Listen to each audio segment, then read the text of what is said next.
Baik, bismillahirrahmanirrahim.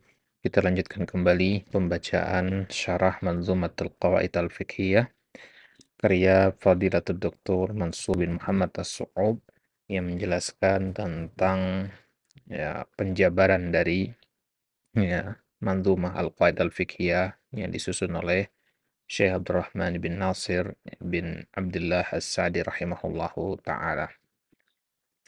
Nah, sekarang kita di halaman 46, permasalahan yang kedua, melanjutkan penjelasan dari bait yang ke-12. Bait yang ke-12 itu yang berbunyi ad-dinu mabniyun 'alal masalihi fi jalbiha wa dar'i lil qaba'ih. Di pertemuan sebelumnya kita sudah ambil permasalahan yang pertama, yaitu definisi dari al-maslahah beserta dalil-dalilnya. Nah, sekarang kita masuk permasalahan yang kedua, yaitu kondisi-kondisi atau pembagian makmuratis syariah wa manhiyatuha. Apa itu makmuratis syariah wa manhiyatuha? Apa-apa yang Allah perintahkan dalam syariat kita ini, dalam syariat Islam, dan apa-apa yang Allah larang. Perintah dan larangan itu tidak akan keluar dari 4 bagian ini. Tidak akan keluar dari 4 bagian ini. Baik, kita akan mulai. Al-mas'alatu tsaniyatu ahlul ilmi yaqulun. Para ulama mengatakan inna ma'muratis syariati wa manhiyatiha la takhruju an hadhil qa'idah.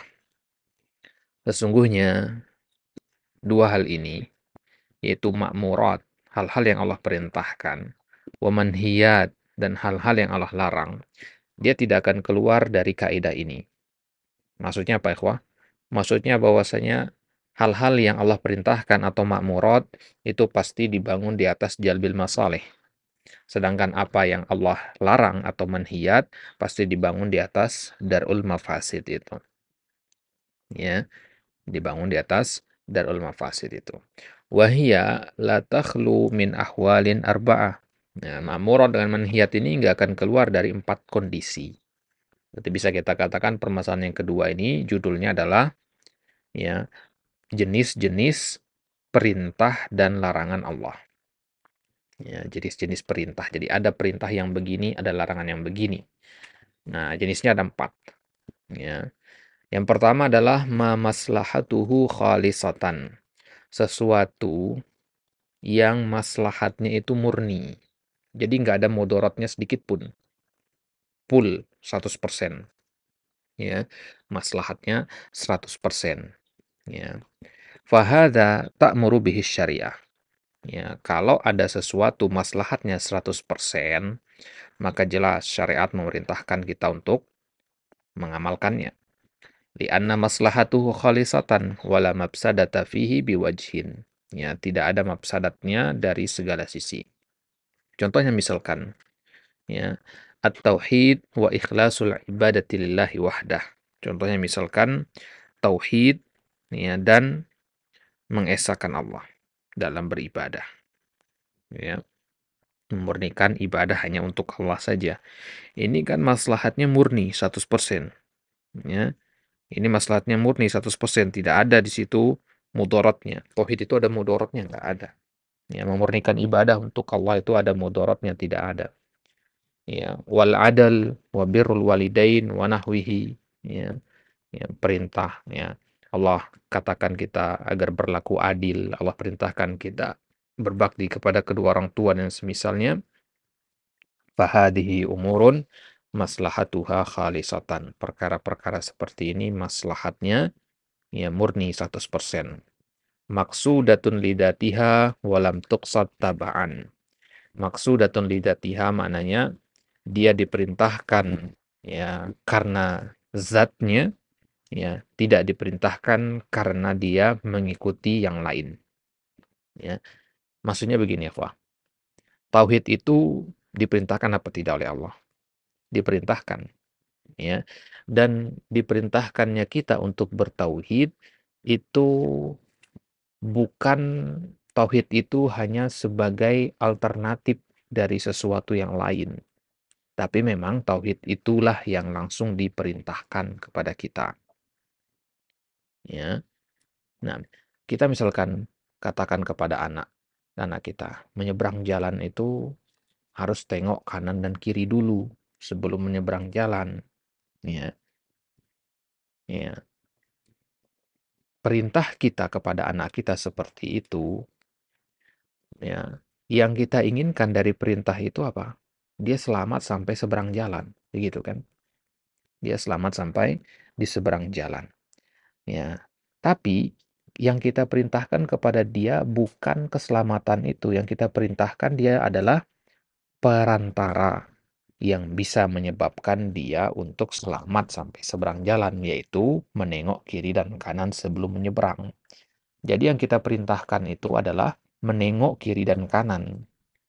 Tidak, kita nggak perintahkan zatnya langsung. Ya. Itu namanya maksudatun lidatiha, ya.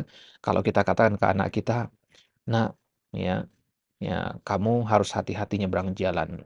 Ya, kamu harus selamat sampai ke seberang jalan." Nah, itu maksudatun lidatiha namanya. Itu yang perintah yang langsung kita inginkan dari anak kita. Ya, kita ingin dia aman sampai di seberang jalan. Ya, itulah tauhid, langsung diperintahkan oleh Allah. Ya, tanpa embel-embel tauhid itu sebagai sebuah, ya, tabaan. Apa bahasa kita kalau tabaan itu, ya? Sebagai pengekor dari sesuatu yang lain gitu. Memang tauhid itu langsung yang diperintahkan, bukan karena tauhid itu mengandung ini dan mengandung itu, tidak. Ya, ya, karena tujuan, ya, kita diciptakan ya karena tauhid, maka berarti tauhid ini adalah perintah yang paling penting, tidak karena tauhid itu mengikuti ibadah yang lain begitu, tidak. Nah, ya, jadi walam tuqsat tabaan, tidak diperintahkan tauhid itu hanya karena dia mengikuti yang lainnya, tidak. Begitu juga birrul walidain. Birrul walidain diperintahkan kita, ya, ya, langsung birrul walidain, ya, ya, tanpa menempatkan birrul walidain ini sebagai, ya, sebuah ibadah yang terpisah yang mengikuti ibadah yang lain, tidak. Ya. Nah, ya, Allah larang kita untuk membentak orang tua, ya. Ya, padahal sebenarnya inti dari larangan itu apa? Agar kita berbakti kepada orang tua kan? Ya, tapi Allah nggak langsung perintahkan kita berbakti. Ya, Allah ajarkan kita jangan, ya, membentak orang tua. Ya, karena kalau membentak orang tua nggak mungkin, ya, bisa mendapatkan namanya birrul walidain itu, gitu. Nah, nah, jadi di sini, ya, pentingnya membedakan antara maksudah lidzatiha dengan, ya, sesuatu yang maksudah tabaan. Ya, ada sesuatu yang dimaksudkan, ya, zatnya langsung, ya, ada juga sesuatu yang dimaksudkan, ya, tidak secara langsung atau secara tabaan. Baik, kembali ke sini. Jadi hal-hal yang Allah perintahkan, ya, itu ada yang 100% maslahatnya bagi manusia, tidak ada mafsadah sedikit pun. Oh, berarti ada hal-hal yang Allah perintahkan tapi ada mudaratnya? Ada, ya. Ada yang seperti itu, ya. Bagaimana Allah perintahkan sesuatu tapi ada mudarat di dalamnya? Lihat dulu, ya, mudaratnya dari siapa. Nah, itu bagian yang kedua, ma maslahatuhu rajihatan. Sesuatu perintah, ya, yang maslahatnya itu lebih dominan daripada mudaratnya. Artinya dia punya maslahat nggak? Ada.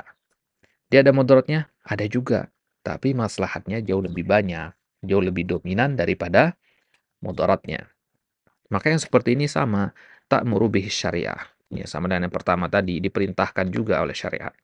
Misalkan, contohnya apa?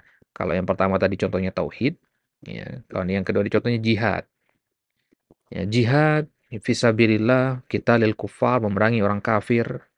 Ya, yang seperti ini, ya, diperintahkan apa tidak jihad? Diperintahkan. Wajahidu fisabilillah. Ya, kita perintahkan oleh Allah untuk berjihad. Ada maslahatnya nggak? Jelas ada karena diperintahkan. Tapi ada mudarat nggak jihad itu? Ada. Ya, misalkan, ya, antum bisa meninggal ketika sedang berjihad. Ada mudarat kan berarti. Ya, akan tetapi maslahatnya jauh lebih rajihah. Ya, jauh lebih dominan. Ya, jihad itu diperintahkan bukan agar kita binasa, agar kita mati di medan perang, tidak. diperintahkan untuk menegakkan kalimat Allah, yang mana menegakkan kalimat Allah kemudian menyebarkan agama Allah itu maslahat yang jauh lebih besar daripada ya meninggalnya seseorang di medan perang. Nah, baik. Fal qitalu laisa maqsudan lidzatihi. Maka harus dipahami ikhwah, ketika Allah perintahkan kita untuk memerangi orang kafir, bukan memerangi itu inti dari perintahnya. Itu bukan laisa maqsudan lidzatihi, bukan itu maksud lidzatihinya. Wa innamal maqsudu, akan tapi yang diperintahkan oleh Allah ketika Allah perintahkan kita untuk memerangi orang kafir, sebenarnya yang Allah inginkan dari kita adalah ya i'la dinillah, ya meninggikan agama Allah, ya. Yang mana meninggikan agama Allah ini merupakan ma yatarattabu alaih, sesuatu yang merupakan konsekuensi dari qitalul kufar tadi, ya. Antum nggak bisa i'la dinillah kalau nggak qitalul kufar misalkan, ya. Nah, jadi yang Allah inginkan dari kita, dari memerangi orang kafir itu bukan ya memerangi orang kafir tanpa ada alasan begitu ya. Perangi orang kafir, bunuh sana, bunuh sini, usir sana, usir sini. Ya, bukan itu yang diperintahkan oleh Allah. Yang diperintahkan oleh Allah adalah menegakkan agama Allah. Ya. Nah, maka ya kalau ada nanti orang yang memerangi orang kafir, ya, tidak untuk menegakkan agama Allah, maka jelas ini terlarang. Ya. Kenapa? Karena maksud itu artinya tujuan, alasan. Kenapa jihad itu disyariatkan, kenapa memerangi orang kafir itu diperbolehkan, itu untuk meninggikan agama Allah, memuliakan agama Allah, menyebarkan agama Allah. Ya, berarti kalau keluar dari ya alasan ini, itu menegakkan agama Allah ini, maka bisa dipastikan itu bukanlah ya, jihad yang disyariatkan oleh Allah. Ya, itu bukanlah jihad yang disyariatkan oleh Allah. Ya.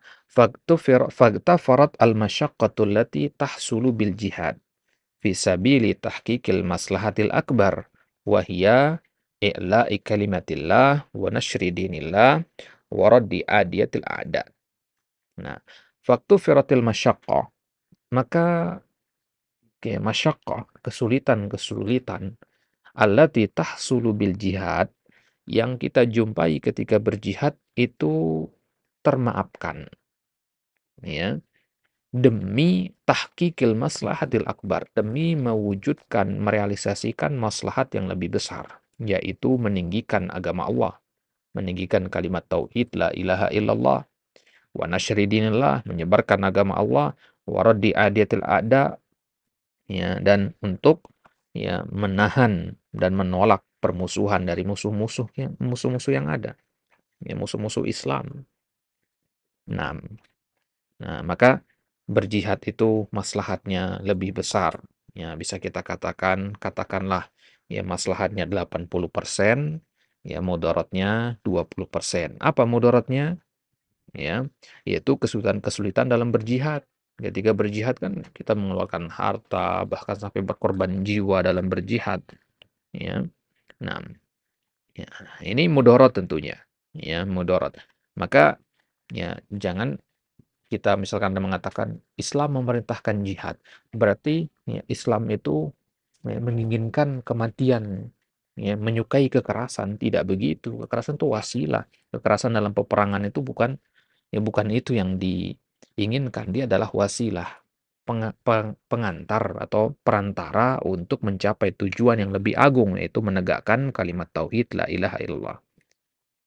Ya, dan kekerasan dalam peperangan itu pun dalam Islam ada aturan yang sangat ketat, nggak sembarangan boleh bunuh sana sini, boleh usir sana sini, menyerbu sana sini, tidak. Ada aturan yang sangat ketat, ya, kemudian ya apa namanya? Ya, selain di samping ada aturan yang sangat ketat, ya, jihad itu pun ya, ya tujuan utamanya harus untuk menegakkan agama Allah, gitu ya. Maka Islam tidak mengajarkan kekerasan, meskipun Islam memerintahkan kita untuk berjihad, ya. Kenapa begitu? Bukankah jihad itu juga ada kekerasan dalam? Enggak selamanya jihad itu harus dengan kekerasan, peperangan, ya, mengusir, membunuh, dan sebagainya dalam medan perang, itu adalah alternatif pilihan terakhir itu ketika ya, segala sarana dakwah yang lain yang sudah diupayakan gagal. Ya, mediasi dengan cara baik-baik tidak berhasil dan sebagainya. Ya, kemudian pemimpin kaum muslimin mengatakan harus ditegakkan jihad, maka ketika itu ya kita diperbolehkan untuk berjihad. Jadi jangan dianggap Islam itu menyebarkan agama dengan pedang, murni dengan pedang, tidak. Ya. Dengan pedang itu sarana terakhir itu, nggak mesti dengan pedang, nggak mesti dengan kekerasan. Lantas kenapa Nabi di zaman dulu sering berperang? Kita harus lihat dari kacamata ya kebudayaan peradaban di zaman itu. Di zaman itu memang untuk menyebarkan pemahaman harus dengan perang. Kalau di zaman sekarang orang menyebarkan agama dengan perang ya sudah tidak relevan dengan kondisi zaman. Kalau di zaman Nabi dulu ya teknologi tidak secanggih sekarang, ya ilmu tidak semerata di zaman sekarang gitu, pemahaman orang tidak sebagus di zaman sekarang tentang ya tentang hak asasi manusia gitu. Karena di zaman Nabi kan orang-orang masih banyak yang berpikiran jahiliyah. Itu yang diperangi oleh Nabi, pemikiran-pemikiran jahiliyah itu.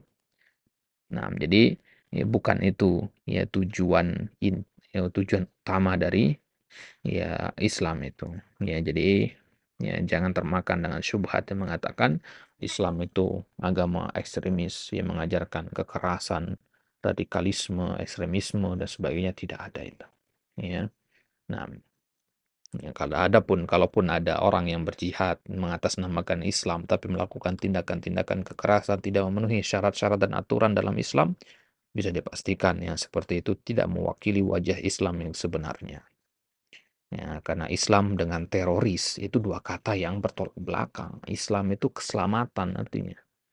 Ya, agama keselamatan, agama yang mengajarkan kepada ya kebaikan, ya rahmatan lil alamin. Ya, sedangkan teroris ya lawan dari kebaikan itu sendiri. Wa kadzalikal qisas. Ya, contoh yang lain misalkan kisos. Ya, ya kisos, ya tahu kisos ya. Wa iqamatil hudud, menegakkan had itu hukum cambuk, hukum rajam, potong tangan, ya. Hukum potong tangan bagi pencuri, ini ada maslahatnya enggak? Ada maslahatnya. Ada mudaratnya enggak? Ada mudaratnya. Orang tangan dipotong ya jelas mudarat bagi si pencuri. Tapi kenapa Islam ya, menetapkan ya adanya hukum potong tangan ini padahal dia ada mudaratnya bagi si pencuri? Ya karena maslahatnya jauh lebih besar, yaitu efek jerah yang ditimbulkan gitu. Ya, efek jerah yang ditimbulkan itu lebih lebih besar daripada ya mudarat yang dirasakan oleh si pencuri itu. Itu pun nggak semua orang yang mencuri dipotong tangan, ya. Ya syaratnya pun ketat lagi. Ya, jadi jangan dibayangkan zaman dulu berarti pencuri dikit potong tangan, pencuri dikit langsung dipotong. Ya nggak begitu. Ya banyak aturannya. Gitu. Maka ya tidak boleh menghukumi ya hukum-hukum syariat itu hanya dari satu sudut pandang saja. Baik. Fiha itlafun lin nafsi. Ya. Kisos, kemudian had, ya. Cambuk, potong tangan, rajam itu kan itlaf. Ya. Itlaf itu artinya kebinasaan, ya, kerusakan bagi jiwa. Ya. Membunuh, ya. Ada orang membunuh orang lain maka dia dibunuh, itu kisos. Itu kan itlafun lin nafsi, membunuh itu kan artinya kerusakan, itu berbuat kerusakan yang menimpa jiwa. Auli ba'dil atraf, atau menimbulkan kerusakan bagi sebagian atraf, sebagian sisi. Au ilam lil badan, ya, sebagian sisi itu maksudnya potong tangan tadi misalkan, hukum cambuk, ya, ya, itu merusak sebagian anggota badan kan, itu tangan yang terpotong itu. Au ilamun lil badan, atau menimbulkan rasa sakit bagi badan, itu cambuk misalkan bagi peminum khamar. Ala ikhtilafil hudud, ya, sesuai dengan ya perbedaan had yang ditegakkan. Ya, ya had-had itu kan memberi efek jera ya, ya dan menyakitkan tentunya. Rajam, ya, menyakitkan, cambuk menyakitkan, potong tangan apalagi. Ya, lakin al-maslahatul murattabatu ala hadhil umuri a'zamu mimma yahsulu fiha min mafsadah. Tetapi maslahat dari hal-hal tadi, ya dari hukum potong tangan, rajam dan sebagainya, ya a'zam, yaitu lebih besar ya, daripada mafsadat yang ya ditimbulkan. Nah, jadi Allah perintahkan potong-potong tangan, ya Allah perintahkan. Ya, maka tadi kita katakan kalau Islam memerintahkan sesuatu berarti ada maslahatnya, dan maslahatnya pasti lebih besar daripada mudaratnya. Kemudian ada nggak sesuatu yang mafsadatnya tok, murni, 100% mafsadat? Ada, itu bagian yang ketiga. Mafsadatuhu khalisatan. Ada sesuatu ini yang dia mafsadatnya murni, nggak ada ya maslahatnya sedikit pun. Fahada tanha anhu syariah. Ya, kalau yang ini jelas syariat melarang kita untuk melakukannya. Kalau yang ma maslahatuhu khalisatan itu diperintahkan oleh syariat. Yang maslahatnya rajihatan juga diperintahkan oleh syariat. Nah, yang mafsadatnya khalisatan itu jelas dilarang oleh syariat. Lianna syari'ata ja'at bidar'il mafasid wa hadzal amru kulluhu mafsada. Ya, karena syariat itu datang membawa ya pondasi menolak mafsadat. Dan perkara ini seluruhnya mafsadat 100%. Contohnya misalkan asyirku billah, menyekutukan Allah. Ada maslahatnya? Tidak ada. Ya, mafsadatnya khalisatan. Ya, fa inna mafsadatahu khalisatun la manfaata fi. Enggak ada manfaatnya sama sekali syirik itu, ya. Maka ini jelas tidak mungkin Allah perintahkan kita berbuat syirik. Wa kadza az-zina, begitu juga zina, sihir, ya. Ya, ini perbuatan-perbuatan yang mafsadatnya 100%. Ya, enggak ada kebaikannya sedikit pun. Wa ma qad yuqal inna fiha syai'an minal manafi hiya fil haqiqah manfaatun ghairu mu'tabar. Adapun ada orang yang mengatakan ya, mungkin ada selentingan-selentingan yang mengatakan sihir itu boleh, ya. Ya. Ya, memang syirik, sihir itu adalah perbuatan yang diharamkan, tapi dia ada maslahatnya. Misalkan syirik kan. Syirik itu ada yang mengatakan dia haram memang syirik itu, tapi ada maslahatnya yaitu menghidupkan atau menggerakkan roda perekonomian, ya, karena ya wisata-wisata itu menjadi semakin ramai, misalkan kuburan-kuburan keramat, orang berdatangan dari luar daerah, ya, ya, orang berdatangan dari luar daerah ke tempat kita untuk mengunjungi makam keramat. Ya, kemudian kita bilang, memang mengunjungi makam keramat itu syirik, meminta kepada penghuni kuburan itu syirik. Tapi ini kalau kita ya tutup ini, maka para pedagang yang ada sekitar makam keramat itu akan kena dampaknya. Mereka nggak punya mata pencaharian lagi. Roda perekonomian akan terhambat, ya, pariwisata akan menurun, ya, pendapatan orang pun akan berkurang. Maslahat bukan itu, maslahat. Tapi itu bukanlah maslahat yang mu'tabarah, bukan maslahat yang dianggap, bukan maslahat yang valid, bukan maslahat yang ya apa namanya, bukan maslahat yang bisa dijadikan sebagai patokan. Ya, kenapa begitu? Ya, syirik itu bahaya yang jauh lebih besar. Memang dia mendatangkan wisatawan ke daerah kita. Tapi selain mendatangkan wisatawan, ya syirik itu juga mendatangkan murka Allah masalahnya. Ya, ya, sekarang wisatawan datang, tapi murka Allah juga datang. Yang terkena imbasnya semua orang, bukan hanya si wisatawan yang datang, gitu. Semua orang yang mudah bertauhid atau tidak, yang ada di daerah itu akan terkena imbasnya. Itu baru satu mudaratnya syirik, belum yang lainnya. Ya. Sihir juga begitu. Ada yang mengatakan sihir itu diperbolehkan jika digunakan untuk melawan sihir yang lain. Ya, maslahat bukan itu. Maslahat. Tapi ini bukan maslahat yang mu'tabar. Ya, bukan maslahat yang dianggap. Bukan maslahat yang valid. Nah, zina juga. Ya, ada maslahatnya misalkan. Ya, zina. Mungkin ada saja orang mencari celah untuk melegalkan zina itu ya. Ya, dicari-cari celahnya, cari-cari maslahatnya. Ya, maka sesuatu yang dalam syariat sudah jelas mafsadatnya, tidak perlu kita cari-cari celah untuk mencari pembenaran gitu ya. Mencari pembenaran syirik misalkan mencari pembenaran dengan mencari maslahatnya apa ya. Ya, jelas ini adalah perbuatan yang terlarang dalam Islam. Logika dan akal sehat kita menolak hal seperti itu. Nah, baik. Kemudian yang kedua, ya ini yang keempat hitungannya ya. Salah tulis di sini. Ya. Yang keempat, mafsadatuhu rajihatan. Sesuatu yang mafsadatnya ya, lebih dominan. sesuatu yang mafsadatnya lebih dominan.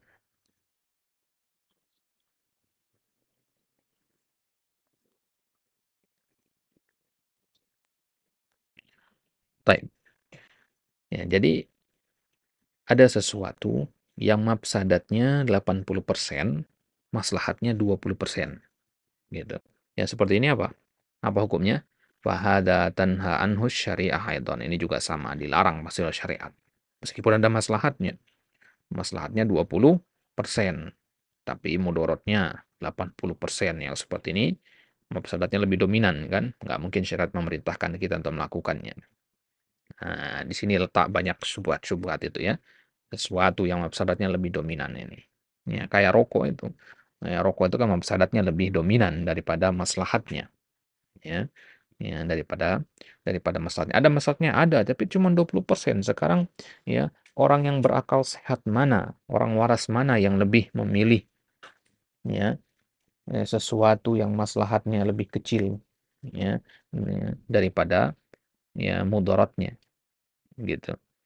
Ya, jadi dia ngerokok ya, tujuannya untuk mendapatkan maslahat yang 20% itu, menghangatkan badan katanya. Ada orang yang merokok tujuannya untuk menghangatkan badan. Ini maslahat bukan? Maslahat. Alasannya itu, padahal itu adalah hanya pembenaran saja. Kalau dia ingin menghangatkan badan, ya bisa dia minum kopi yang mubah, minum teh yang lainnya. Ya. Maka dari situ bisa kita simpulkan, memang itu hanya karena hawa nafsu saja. Ya, jadi dia ya merokok itu memang bukan murni untuk menghangatkan badan sebagaimana yang dia inginkan, tapi memang hawa nafsunya yang mendorong dia untuk melakukan itu. Nah, maka bagi para perokok tidak perlulah mencari dalil-dalil pembenaran ya, atas perbuatan itu, akui saja. Ya, ya, karena para perokok itu pasti dalam lubuk hatinya pengen berhenti sebenarnya. Maka awal mula dari ya, menghentikan ketergantungan terhadap rokok itu adalah mengakui kalau merokok itu adalah perbuatan yang tidak baik. Dari situ saja mulai dulu. Karena tidak akan bisa berhenti orang dari merokok kalau masih menganggap maslahatnya banyak atau bagus bagi tubuhnya dan sebagainya. Nah, nggak akan bisa berhenti. Ya. Jadi mulai dari mindset dulu yang dirubah. Nah, semoga Allah mudahkan ya para perokok untuk bertobat dari kebiasaan buruk mereka. Baik. Jadi yang keempat ini sesuatu yang mafsadatnya lebih dominan ya daripada maslahatnya. Maslahatnya hanya 20%, sedikit saja. Ya. Jadi dibandingkan dengan ya dengan mafsadatnya. Wadhalika contohnya misalkan syurbil khamar, ya, minum khamar. Wal bil maisir, ya, labil maisir itu judi, ya. Ya. Dua perbuatan ini ada maslahatnya, mungkin ada ya, bisa menghangatkan badan, mungkin ada yang mengatakan bisa menguatkan daya tahan tubuh misalkan, ada yang mengatakan khamar itu bisa membunuh cacing-cacing di dalam, ada juga mengatakan khamar itu bisa membunuh sel-sel kanker katanya. Nah, itu pembenaran saja gitu ya. Padahal mafsadatnya jauh lebih besar. Nah, kalau orang waras tentu dia tidak menutup mata dari mafsadat yang lebih besar. Ya, mafsadatnya besar sebesar gunung, maslahatnya kecil, ya, sekecil kerikil, dia malah memilih yang maslahatnya kecil, sekecil kerikil itu. Mafsadat yang sebesar gunung, dia tutup mata darinya. Dia tutup mata dari mafsadat yang sebesar gunung ini. Ini apa namanya kalau bukan karena hawa nafsu? Ya, jadi dia melakukan itu bukan karena ingin mendapatkan maslahat itu, tapi karena memang dia mengikuti hawa nafsunya. Ya, Allah Subhanahu wa taala berfirman berkaitan tentang khamr dan judi ini, fihi ma ismun kabir. Keduanya ini mengandung dosa yang besar, wa manafi'u linnas. Ada juga manfaatnya. Wa ithmuhuma akbaru min naf'ihima. Ya. Nah, kan tapi dosa keduanya lebih besar. Ya, mafsadatnya lebih besar daripada manfaatnya. Ya, perhatikan di situ kata manafi'u linnas. Manfaat bagi nas ya. Kebanyakan kalau kata nas itu konteksnya baik dan buruk tercampur di situ. Ya, tidak hanya orang-orang mukmin saja di situ. Ya, wa manafi'u linnas. Nah, wa fil khamri wal maisir masalih wa manafi'. Ya, khamar itu ya, kemudian judi itu kan ada maslahatnya, ada manfaatnya. Misalkan tijarah biha, ya. Ya, tijarah itu maksudnya ada nilai jualnya di situ, bisa menghidupkan perekonomian kan dengan jualan khamr itu, ya, jualan tuak sebagainya itu kan ya memberikan penghasilan di situ kepada ya orang-orang yang menjualnya. Jadi dapat uang dari situ, pergerakannya cepat, ya untungnya banyak, ya. Nah, akan tetapi mafsadatnya jauh lebih besar daripada maslahat yang didapatkan. Wan nashwah fi syurbil khamar, ya. Ya, itu ya nashwah. Nashwah itu ya bahasa kita bisa memancing selera, ada kenikmatan dari minum khamar itu. Ya, lakinnaha bin nisbah lima fiha minal mafasid takunul maslahatu marjuhatan fala athara laha. Tetapi ya bin nisbah lima fiha minal mafasid, ya, ya jika dibandingkan ya perbandingan dengan mafsadatnya, maka maslahatnya marju, ya lawan dari rajih, ya lebih sedikit, ya fala atharolaha, maka sesuatu yang lebih sedikit ya la tibarolaha, ya kaidahnya ya nadir la tibarolahu, ya sesuatu yang jarang yang sedikit itu tidak dianggap, gitu ya. Ada orang sedang minum kopi misalkan, ya lagi minum kopi, kemudian kopinya ini kita ya eh, masukkan ya seujung sendok saja gula, gula pasir ke kopi tadi. Kemudian kita katakan, ini adalah air gula." Nolak dia pasti. "Enggak, ini kopi, ini bukan gula, bukan air gula ini." Ya, kenapa begitu? Kenapa dia tetap ngotot mengatakan itu kopi? Ya karena kopi yang lebih dominan daripada gula, gitu. Nah, ya secara logika saja seperti itu. Nah, maka tidak bisa lantas rokok itu ya menjadi boleh dikarenakan ada maslahat yang sedikit itu. Baik, itu dia 4 ya pembagian dari ma'murat dan manhiyat. Jadi hal-hal yang Allah perintahkan dan hal-hal yang Allah larang itu nggak akan keluar dari 4 kelompok ini. Sholat, puasa, zakat itu ma'murat. Ya, zina, mencuri, merampok, membunuh itu manhiyat. Ya, seluruh perbuatan itu mau dia ma'murat atau manhiyat nggak akan keluar dari 4 ini. Sholat, nah itu masuk ke yang pertama, maslahatuhu khalisatan, maslahatnya 100%. Ya, kemudian ya, ya apa namanya? Kisos, ya, diat itu masuk ke maslahatuhu rajihatan, ya. Kemudian minum khamar, nah itu masuk ke mafsadatuhu rajihatan. Kemudian ya eh, membunuh, ya, syirik, sihir, zina, nah itu yang mafsadatuhu khalisatan, yang mafsadatnya 100%. Nah, taib.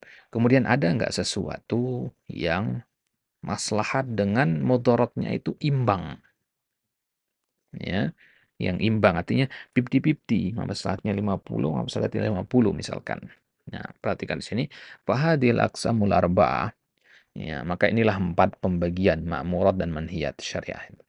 Wala yujadu qismun khamis, nggak ada bagian yang kelima, yaitu mata sawat maslahatu wa mafsadatuhu. Ya, nggak ada sesuatu yang maslahat dan mafsadatnya itu sama, tasawa. Ya, tasawa itu artinya imbang.